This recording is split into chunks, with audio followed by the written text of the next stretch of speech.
पाकिस्तान की बात मंजूर है, कहा, अखबार में छपकर आया। छपकर आते ही गांधी जी ने बयान दिया, मेरे शरीर के टुकड़े हो सकते हैं मगर भारत के टुकड़े नहीं होने दूंगा। पहले कहा जाओ मंजूर करो, मान लो। फिर बयान दिया कि मेरे शरीर के टुकड़े हो सकते हैं मगर भारत के टुकड़े नहीं होने दूंगा। माउंटबेटन ने नेहरू और पटेल को बुलाया। ये क्या है? मैं तो समझ रहा था कि गांधी जी के साथ सलाह मशवरा करके आपने ये किया। नेहरू और पटेल ने माउंटबेटन को कहा, कांग्रेस महासमिति में पाकिस्तान का रेजोल्यूशन पास किए बगैर पाकिस्तान की मांग स्वीकार नहीं हो सकती। कांग्रेस महासमिति पर गांधी जी का पूर्ण नियंत्रण है, इसलिए गांधी जी की सहमति के बगैर पाकिस्तान का प्रस्ताव कांग्रेस महासमिति में पास नहीं हो सकता। माउंटबेटन ने पूछा क्या करना होगा? जवाहरलाल ने और पटेल ने कहा, गांधी जी के साथ वार्ता कर लो। आप जब भारत में आए थे तो व्यापार करने के लिए आए थे, तो व्यापार में लेन देन चलता है। गांधी जी बनिया है, आप भी बनिया हो, दो बनिया इकट्ठा बैठ जाओ, ले देकर मामला रफा दफा कर दो। माउंटबेटन को बात समझ में आई। उन्होंने गांधी जी को चिट्ठी लिखी। चिट्ठी मिलते ही चर्चा करने के लिए आओ, चिट्ठी लिखी। चिट्ठी मिलते ही गांधी जी ने मौलाना आजाद को बुलाया। मौलाना को कहा, मौलाना अगर मैं भारत के विभाजन का विरोध करूं तो किसका साथ दोगे?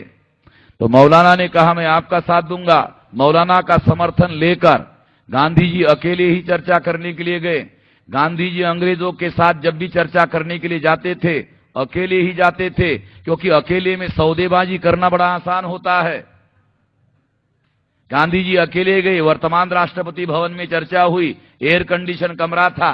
गांधी जी की उम्र 78 ईयर की हो गई थी। उस समय 40-50 साल से आदमी ज्यादा जीता नहीं था। गांधी जी 78 ईयर के थे और टिलटिले थे। टिलटिले समझते हो ना, लकड़ी पहलवान। तो गांधी जी गए। थोड़ी देर में एयर कंडीशन में गांधी जी को ठंडी लग गई। माउंटबेटन के बीवी ने देखा कि ठंडी लग रही है, ठंडी में वार्ता ठीक से हो नहीं सकती। माउंटबेटन की बीवी घर के अंदर गई, शाल लेकर आई, शाल को डबल किया, फिर गांधी जी को लपेटा। लपेटने के बाद गांधी जी को गर्मी आई। आप सोचते होंगे मेश्राम जी आप तो ऐसा कह रहे हो जैसे आप साइड में खड़े होकर सब देख रहे थे। ये जो मैं आपको कह रहा हूं ये फ्रीडम एट मिडनाइट नाम का जो किताब है उसमें लिखा हुआ है। और जो शाल लपेटा हुआ जो फोटो है वो गांधी जी का मेरे पास है। पार्टीशन का जब किताब मैं लिख रहा हूं उसमें फोटो छापने वाला हूं, तो आपको भी देखने को मिलेगा। तो इस तरह से गांधी जी और माउंटबेटन की दोनों की सीक्रेट वार्ता हुई। कोई तीसरा आदमी नहीं था। क्या वार्ता हुई दुनिया को पता नहीं। गांधी जी की वार्ता समाप्त हो गई। गांधी जी बाहर आए। बाहर आते ही मौलाना आजाद पहले व्यक्ति थे जो उनकी राह देख रहे थे। मौलाना ने जब आते ही गांधी जी को पूछा, गांधी जी क्या हुआ? गांधी जी ने निर्विकार भाव से मौलाना आजाद को जवाब दिया, भारत के विभाजन का प्रस्ताव स्वीकार करते हुए वापस आ रहा हूं। गांधी जी ने मौलाना आजाद को कहा। मौलाना को बड़ा लगा, अजीब घन चक्कर आदमी है भाई, मेरा समर्थन लिया कि मैं भारत के विभाजन का विरोध करूंगा तो किसका समर्थन करोगे? तो मैंने भारत विभाजन के विरोध का समर्थन किया और मेरा समर्थन लेके उधर अंदर गया और पार्टीशन का समर्थन करके बाहर आ गया। बड़ा घन चक्कर आदमी है। मौलाना आजाद के दिमाग पर उसका बुरा असर पड़ा। उसको चक्कर आते आते गिरते गिरते बचा। मौलाना ने इंडिया विंस फ्रीडम नाम का किताब लिखा। उसमें यह बात उन्होंने लिखी, गांधी जी और माउंटबेटन की जो सीक्रेट वार्ता हुई उसका पहला बाहरी सबूत मौलाना आजाद की किताब में। इससे सिद्ध होता है कि गांधी जी की और मौलाना आजाद की वार्ता पार्टीशन के मुद्दे पर हुई। दूसरी बात, इस मुद्दे पर गांधी जी ने पार्टीशन को स्वीकार करते हुए गांधी जी बाहर आए, ये सबूत अवेलेबल हो गया। अभी मुस्लिम लीग ने पाकिस्तान को नहीं मंजूर किया, अभी कांग्रेस में रिजोल्यूशन पास नहीं हुआ। ध्यान रखो, बहुत अहम बातें हैं। गांधी जी आए, उन्होंने बिरला हाउस में कांग्रेस महासमिति की मीटिंग बुलाई, 157 वर्सेस 15 वोटों से भारत के विभाजन का प्रस्ताव पारित किया। प्रस्ताव की कॉपी माउंटबेटन को भेजी।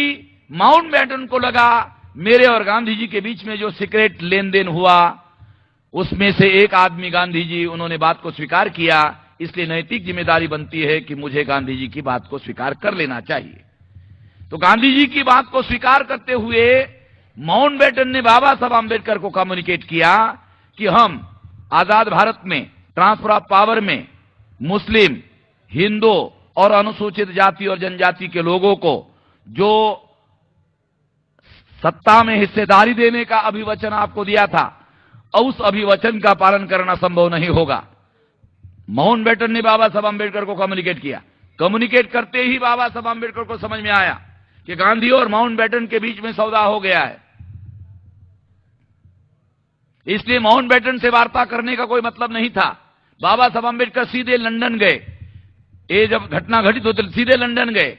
लंदन में सरकार बदल गई थी, चर्चिल की जगह क्लेमेंट एटली लेबर पार्टी की सरकार आई थी और वहां के कई मंत्रियों को बाबा साहब आंबेडकर मिले। किसी ने भी बाबा साहब आंबेडकर की बात को सुनने से भी इनकार कर दिया। बाबा साहब आंबेडकर अपोजिशन पार्टी के लीडर चर्चिल को मिले। चर्चिल ने बाबा साहब आंबेडकर को कहा, मेरे पास सत्ता नहीं है, मैं कुछ नहीं कर सकता, हाँ एक बात करूंगा, अपोजिशन लीडर के तौर पर पार्लियामेंट में जब ये मामला डिस्कशन के लिए, अप्रूवल के लिए आएगा तो मैं उस समय आपकी बात उठाऊंगा। चर्चिल ने आश्वासन दिया। बाबा साहब आंबेडकर पीछे वापस आए बॉम्बे। आते ही बाबा साहब आंबेडकर ने एक स्ट्रेटेजिक बयान दिया जो रिकॉर्ड में अवेलेबल है, बहुत महत्वपूर्ण है, बहुत लोगों को पता नहीं है ये क्या है, लोगों को समझ में नहीं आता ये क्या स्टेटमेंट है। उन्होंने बयान दिया, हम ऐसे किसी भी संविधान को मानने के लिए राजी नहीं हैं जो संविधान हमारे लोगों को कॉन्स्टिट्यूशनल सेफगार्ड देने के लिए तैयार ना हो। हम ऐसे किसी संविधान को मानने के लिए तैयार नहीं है। अंग्रेजों ने हमारे साथ विश्वासघात किया, ये दूसरा स्टेटमेंट, एक ही स्टेटमेंट के साथ में। जब बाबा साहब आंबेडकर ने यह बयान दिया तो इसका संबंध ट्रांसफर ऑफ पावर की जो अंग्रेजों की पॉलिसी थी उसमें एक मौलिक बात यह थी कि भारत के जो आपस में लड़ने झगड़ने वाले जो नेता हैं वो मिलजुल कर संविधान का निर्माण करे और संविधान पर सहमत हो जाए। अगर वो सहमति से संविधान बनाते हैं तो हम लोग ट्रांसफर ऑफ पावर करेंगे, ये शर्त थी ट्रांसफर ऑफ पावर की। जैसे बाबा साहब आंबेडकर ने घोषित किया, गांधी और नेहरू को लगा डॉक्टर आंबेडकर अगर सहमत नहीं होंगे तो ट्रांसफर ऑफ पावर को रोकने का अधिकार अंग्रेजों के पास में है। नुमानी साहब, आप मुझे कुछ पूछ रहे थे तो वो बात मैं आपको बता रहा हूं, बहुत फंडामेंटल बातें हैं। अंग्रेज लोग ट्रांसफर ऑफ पावर रोक देंगे, गांधी और नेहरू को लगा, इसलिए गांधी और नेहरू ने अंग्रेजों से वार्तालाप किया। बाबा साहब आंबेडकर जानते थे, इसलिए बाबा साहब आंबेडकर ने एक तरफ कांग्रेस के नेताओं को संकट में डाला, यह कहकर कि हम किसी संविधान को मानने के लिए तैयार नहीं है जो संविधान हमको कॉन्स्टिट्यूशनल सेफगार्ड नहीं देता है। केवल उन्होंने कांग्रेस के नेताओं को ही प्रेशर में नहीं लिया, बल्कि उन्होंने दूसरी बात और की कि अंग्रेजों ने हमारे साथ विश्वासघात किया, इसलिए वो अंग्रेजों के ऊपर भी बरसे। तो कांग्रेस के नेता माउंटबेटन को मिले मगर उन्होंने इसमें कुछ करने के लिए इनकार कर दिया और अंग्रेजों ने कांग्रेस के नेताओं को सलाह दिया, आप लोगों को आंबेडकर के साथ किसी समझौते पर पहुंचना चाहिए। तो क्या करना चाहिए? तीन पार्टी के लोगों ने, अंग्रेज, कांग्रेस और बाबा साहब आंबेडकर ने मिलकर, इसमें अंग्रेजों का थर्ड पार्टी का मेजर रोल था, और इस तरह से थर्ड पार्टी के रोल के अंतर्गत बाबा साहब आंबेडकर को समझौता करने के बजाय कॉन्स्टिट्यूशनल जो ड्राफ्टिंग कमेटी थी, उस ड्राफ्टिंग कमेटी का चेयरमैन बनाया गया, ये सोचकर कि डॉक्टर आंबेडकर संविधान बनाने में हमको सहमति देने के लिए तैयार नहीं है।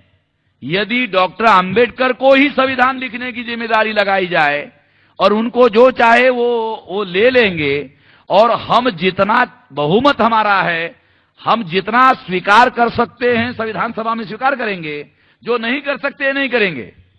इसके अंतर्गत एक पॉलिटिकल डिसीजन लिया गया ताकि बाबा साहब आंबेडकर की संविधान को सहमति मिले, इसके लिए ड्राफ्टिंग कमेटी का चेयरमैन बनाया गया।